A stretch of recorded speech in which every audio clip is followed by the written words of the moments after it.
আসসালামু আলাইকুম সুপ্রিয় শিক্ষার্থীরা, তোমাদের নবম সপ্তাহের যে অ্যাসাইনমেন্ট প্রকাশ করা হয়েছে, আমি এখন ষষ্ঠ শ্রেণীর বিজ্ঞান অ্যাসাইনমেন্টের সমাধান নিয়ে কথা বলবো। তার আগে তোমরা যারা আমার এই চ্যানেলে নতুন, তারা অবশ্যই চ্যানেলটাকে সাবস্ক্রাইব করে পাশে থাকা বেল আইকনটাকে অন করে দিবা, আর ভিডিওটা অবশ্যই তোমার বন্ধুদের সাথে শেয়ার করবা যাতে সবাই অ্যাসাইনমেন্টটা দেখতে পারে।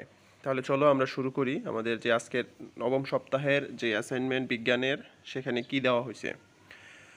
দ্বিতীয় অধ্যায় জীবজগৎ থেকে তোমাদেরকে অ্যাসাইনমেন্ট দেওয়া হয়েছে, এবং অ্যাসাইনমেন্টের যেই নির্ধারিত কাজ, সেই কাজ হচ্ছে তোমার চারপাশে দেখা বিভিন্ন শ্রেণীভুক্ত 10টি প্রাণীর নাম বাছাই করে ছকে শ্রেণীবিন্যাস করো, মানব জীবনে এদের গুরুত্ব উল্লেখ করো, এদের সম্পর্কে সচেতনতা বৃদ্ধির জন্য কী কী পদক্ষেপ নেওয়া যায় এ লক্ষ্যে একটি প্রতিবেদন তৈরি করো। তাহলে চলো শুরু করা যাক।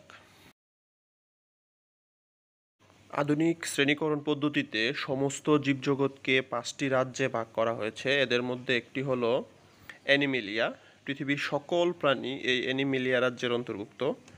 অ্যানিমেলিয়া জগতের প্রাণীদের 9টি পর্বে ভাগ করা হয়েছে।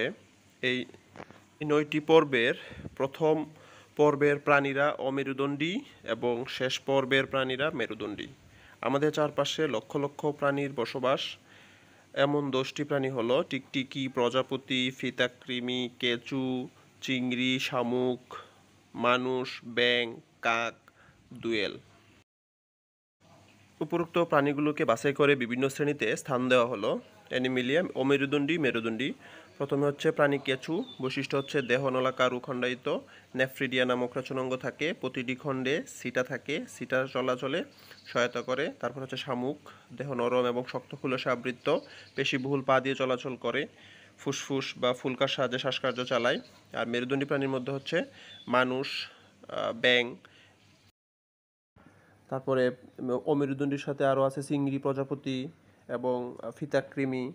আর মেরুদণ্ডীর মধ্যে আরও আছে তোমাদের কাক, দোয়েল এবং টিকটিকি। এদের বৈশিষ্ট্যগুলো সুন্দর করে এভাবে এখানে যেভাবে আছে এভাবে সুন্দর করে সাজিয়ে লিখবা। এখন আমরা দেখব যে প্রতিবেদন লিখতে বলা হয়েছে, সেই প্রতিবেদনে কিভাবে লিখবা। প্রতিবেদনের যে শিরোনাম, সেই শিরোনামটা হবে মানব জীবনে প্রাণীদের গুরুত্ব এবং এদের রক্ষায় করণীয়। তারপর তুমি তোমার স্থানের নাম, নিজের নাম লিখে তারপরে এখানে যেভাবে আছে ধারাবাহিকভাবে এভাবে খাতার মধ্যে সুন্দর করে লিখে দিবা।